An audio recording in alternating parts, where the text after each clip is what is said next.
Namaste. This is my video on training, and it's probably my third attempt to tackle such a nutshell. I'm not even clear now exactly what it is that I'm trying to elucidate. It's such a drastic concept, the idea of harnessing one's energy and going straight toward a goal and reintegrating the attainment of a goal into the furthering of the collective destiny. Because life is such a joy. Life is constantly unfolding. Life is such a mystery, a mysterium tremendum, and we want a taste of it, you know? We want to engage ourselves in a way that we can fully be present at a point of intersection where life and death are constantly dancing. That's where the pressure bubbles up from. That is the point of no return. It's the very techniques of which one has harnessed in previous efforts through this sharpening of method,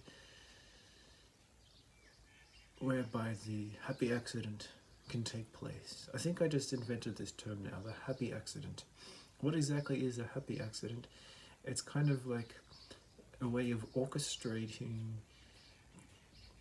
the patterns that one has at one's disposal within the matrix of energetic interrelationship, Indra's net as it is called in the Tibetan Lotus Sutra, Buddhist sutras of the Lotus Sutra, whereby the strike of grace can occur.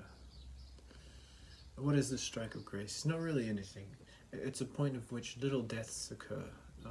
The fate of continuity can unfold. So let's look over some points of a little notepad a friend of mine bought from China for me. I filled it out with a fine liner.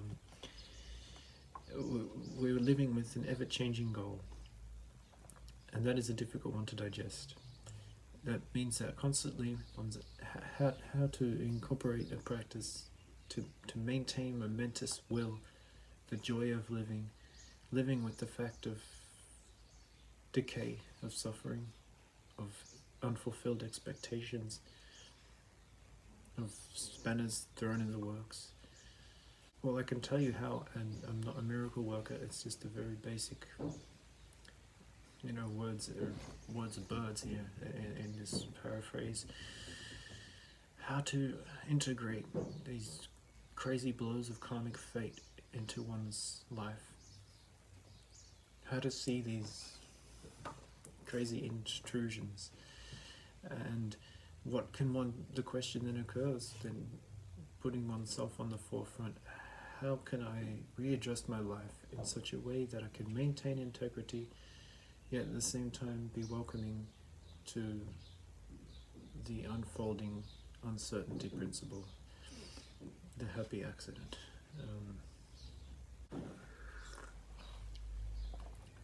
Waking up early, that is a given. You have to wake up early in the morning. Why? Well, the early bird gets the worm.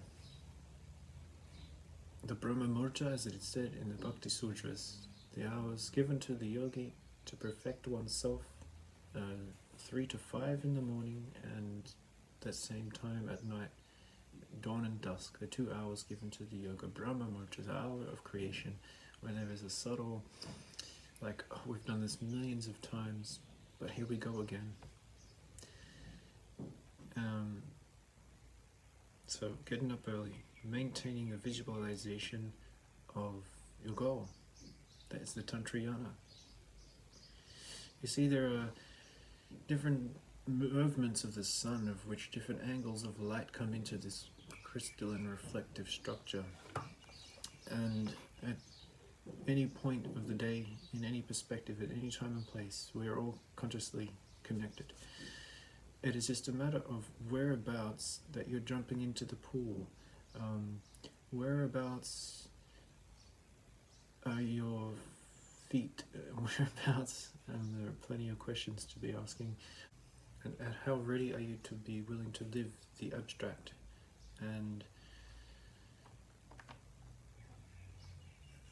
how much energy do you have left over to maintain the bebop of it all?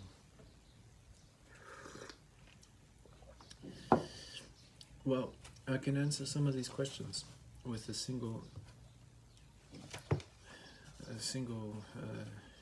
aim, as it were, and that is a matter of understanding chi, understanding energy, understanding the interrelationship between the cosmos and the inner dimension, and the fact of mirroring the fact of what is out there is also in here. When one has a realization like that, it's like what I do inside somehow, without any conscious willing of my own, it's all okay. It's all unfolding as it should. That is a big leap. But the leap is that, okay, to bring it back from the very basic morning, I am a good person. I am a good person in the sense that so socially I'm good, my yamas and niyamas are good, I'm striving towards the goodness of others, and I'm ready to shoulder the responsibility of inheriting what I believe is good, that which is the symbolic representation of goodness. Then next comes the posture in the branches of yoga, the asana, the physical body. Where am I at the location of now, where my feet are planted on the ground? Am I standing in a position whereby I can successfully, to the utmost of my potential, orchestrate the happy accident?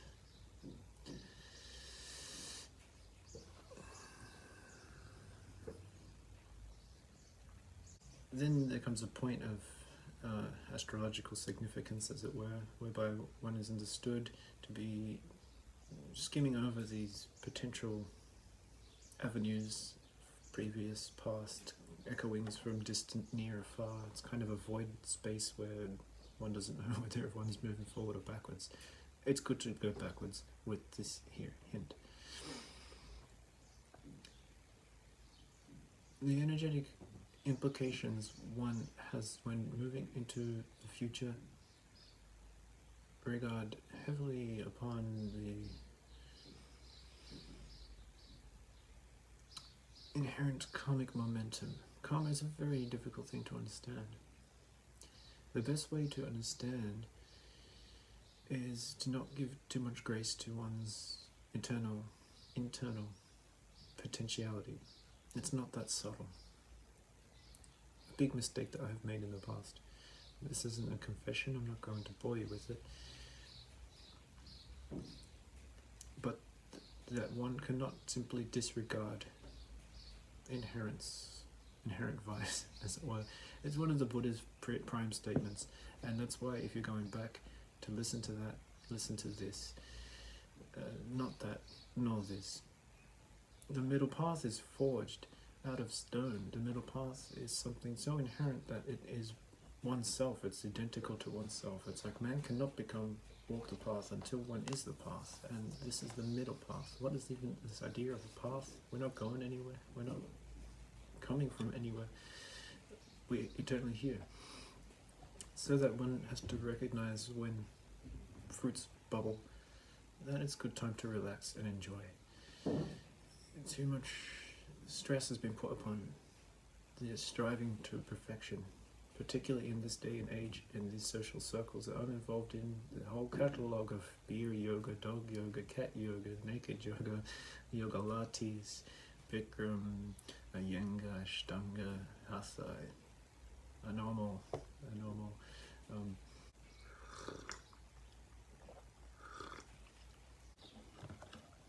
And it is in fact fraught with paradox.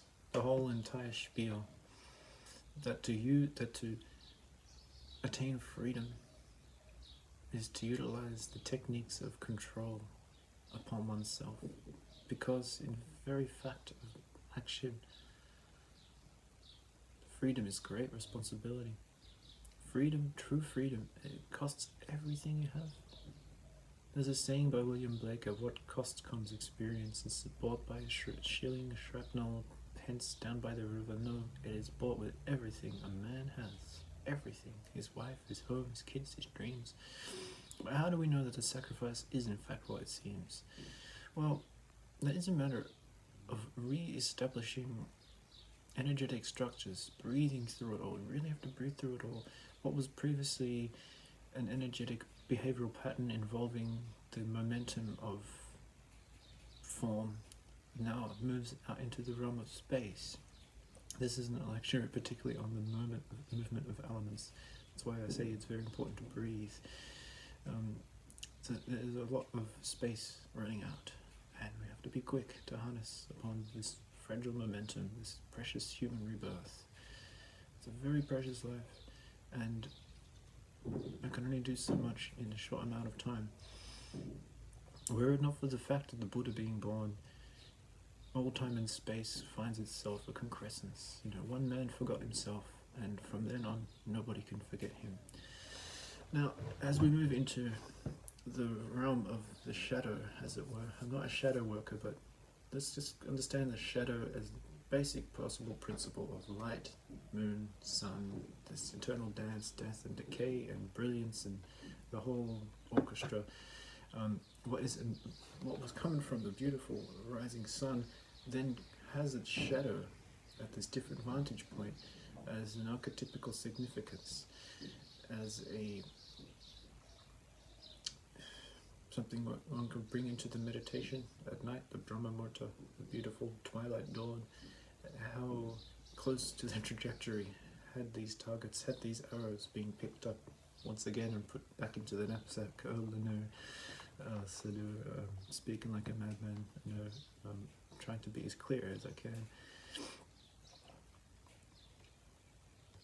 No effort has ever gone unnoticed, and if I can't assure you that guarantee, then I'm sure it will come in a different way.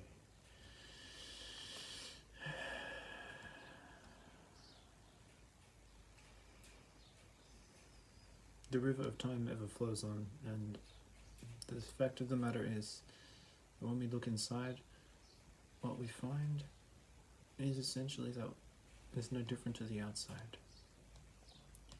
So every day there's a small part of oneself that we offer to the river. The earlier the better, because the effects come. Are we doing good? Are we so far from the other shore? The distant becoming the near. As the swan reaches to the high branch, I have a goblet and I will share it with you. So the book of changes comes to an end.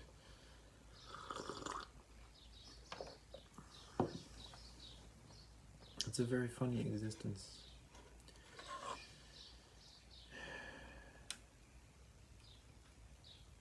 It's a very strange life, I tell you this.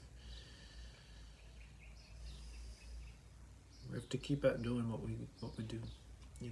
Do it with the utmost integrity. If you're going to fail, do it 100%.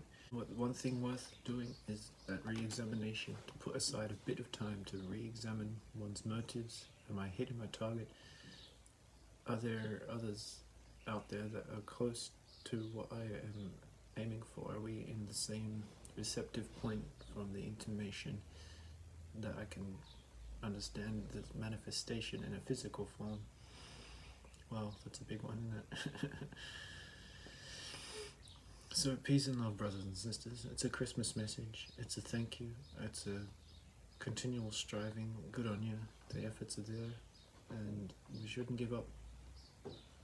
There's no way you stand. Begin from the feet. Begin in the morning, and have belief that there is always another dawning. Love you.